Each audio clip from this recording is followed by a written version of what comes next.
Startup Mahakumbh में PM Modi ने कहा कि भारत के युवा स्टार्टअप इकोसिस्टम को चला रहे हैं। वे नौकरी मांगने वाले नहीं बल्कि नौकरी देने वाले बन रहे हैं।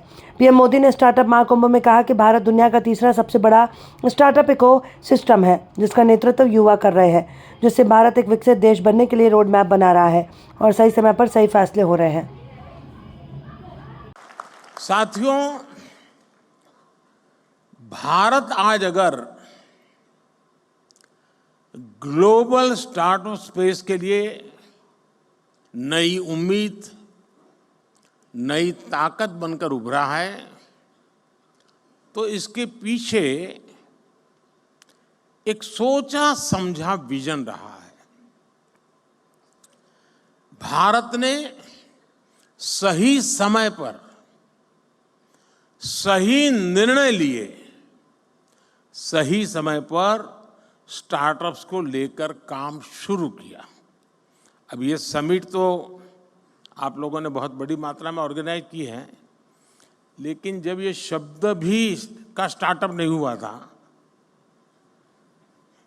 उस समय मैंने एक समिट की थी विज्ञान भवन में। बड़ी मुश्किल से आधा सभागृह भरा था, पीछे भी जैसे सरकार करती है जगह हमने भर दी थी। ये अंदर की बात है, बाहर मत बताना।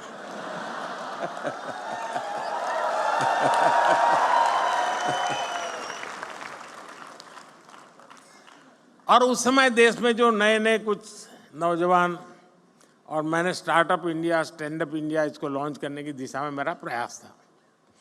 और मैं चाहता था कि उसको मैं एक आकर्षण पैदा करूं, यूथ में एक मैसेजिंग करूं। तो कुछ लोगों ने जो इनिशिएटिव लिए थे उनको खोजा देश भर में, भाई कोई कोने में कोई करता है तो जरा देखो। और मैंने 5-7 लोगों को बुलाया था कि जरा भाई आप भी वहाँ भाषण कीजिए, मेरी कोई सुनेगा नहीं। अब सुनते हैं। मैं उस समय बात कर रहा हूँ। तो मुझे बराबर याद है, उस फंक्शन में एक बेटी ने अपना अनुभव सुनाया, शायद यहाँ बैठी भी हो, मुझे मालूम नहीं है। और उसने, वो मूल बंगाली है और माँ बाप ने काफ़ी पढ़ा लिख करके उसको तैयार किया। उसने अपना अनुभव बताया। साथियों, आज जो स्टार्टअप सफल हो रहे हैं उन पर एक बड़ी जिम्मेदारी भी है। आपको ये तो ध्यान रखना ही है कि आपके आइडिया पर किसी ने भरोसा किया है, तभी आप यहां पहुंचे हैं। इसलिए आपको भी एक नए आइडिया को सपोर्ट करना चाहिए। कोई तो था जिसने आपका हाथ पकड़ा था, आप भी किसी का हाथ पकड़िए। क्या आप किसी एजुकेशनल इंस्टीट्यूट में युवाओं को प्रेरित करने के लिए मेंटर के रूप में जा नहीं सकते? मान लीजिए आपने 10 टिंकरिंग लैब ले लिए, जाएंगे उन बच्चों से बातें करेंगे, आपके आइडिया से उनके आइडिया चर्चा करेंगे, इंक्यूबेशन सेंटर पर जाएंगे, 1 घंटा दीजिए, आधा घंटा दीजिए, मैं रुपये पैसे देने की बात नहीं कर रहा हूं। देश की नई पीढ़ी से मिलिए दोस्तों, मजा आ जाएगा।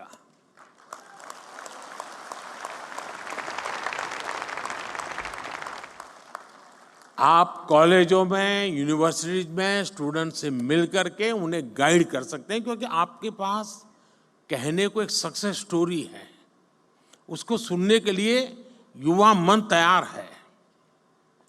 आपने खुद को साबित किया है, अब आपको दूसरे नौजवानों को दिशा दिखानी है। देश हर कदम आपके साथ है। मैं यहां 2 और भी बात कहना चाहता हूं। ये जो मैं सरकार में काम करता हूं, थोड़ा अंदर की बात बताता हूं, मीडिया में नहीं जानी चाहिए।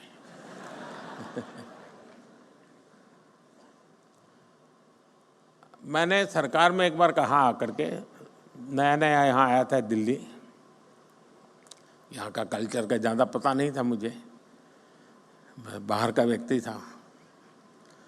मैंने सरकार से कहा, मैंने कहा ऐसा करो भाई, तुम्हारे यहाँ ऐसे प्रॉब्लम डिपार्टमेंट में जो लंबे समय से अटके पड़े हैं, लटके पड़े हैं, तुम लोग कोशिश कर रहे हो लेकिन सॉल्यूशन नहीं आ रहा है, ऐसे आइडेंटिफाई करो और मैं देश के नौजवानों को ये प्रॉब्लम दूंगा, उनको कहूँगा हैकेथॉन करो और इसका मुझे सॉल्यूशन दो। तो खैर हमारे बाबू लोग तो बहुत बहुत पढ़े लिखे लोग रहते हैं, तो साहब उसको कोई ज़रूरत नहीं, हमारा 20-20 साल का अनुभव है। अरे मैंने कहा यार भाई क्या जाता है। शुरू में मुझे बहुत रेजिस्टेंस था, क्योंकि कोई मानने को तैयार नहीं था कि हमारे यहाँ कुछ अटका हुआ है, हमारे यहाँ कुछ लटका हुआ है, हमारे यहाँ रुका हुआ, कोई कहे हमारे सब नहीं साहब सब बहुत बढ़िया चल रहा है। अरे मैंने कहा भाई बढ़िया चल रहा है तो भी तो दो, वैल्यू एडिशन होगा। अच्छा नहीं होगा तो वो देखेगा कि क्या बढ़िया है, जाने दो ना बाहर।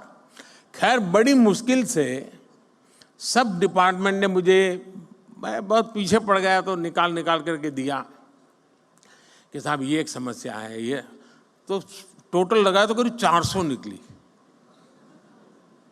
अब वो तो शायद मुझे लगता है 0.1% भी नहीं बताया होगा। मैंने देश के नौजवानों का हैकेथॉन किया और उनको समस्याएं दे दी। मैंने कहा इसका सॉल्यूशन लेके आओ। आप हैरान हो जाएंगे जी, इतने बढ़िया सॉल्यूशन दिए उन्होंने, वे आउट दिए उन्होंने, और करीब 70-80% आइडियाज उन बच्चों के सरकार ने अडॉप्ट कर लिए। फिर स्थिति ये बनी कि हमारे डिपार्टमेंट मुझे पूछने लगे, साहब इस साल हैकेथॉन कब होगा, क्योंकि उनको लगा कि भाई ये सॉल्यूशन तो यहीं पर मिलेगा। यानी कहने का तात्पर्य है कि इनके पास जब मिलते हैं बच्चे, बैठते हैं, बहुत चीजें निकाल के लाते हैं। और ये 18, 20, 22 साल के नौजवान है जी। मैं कहूँगा ये जो हमारे बिजनेस के जो CII है, फीकी है,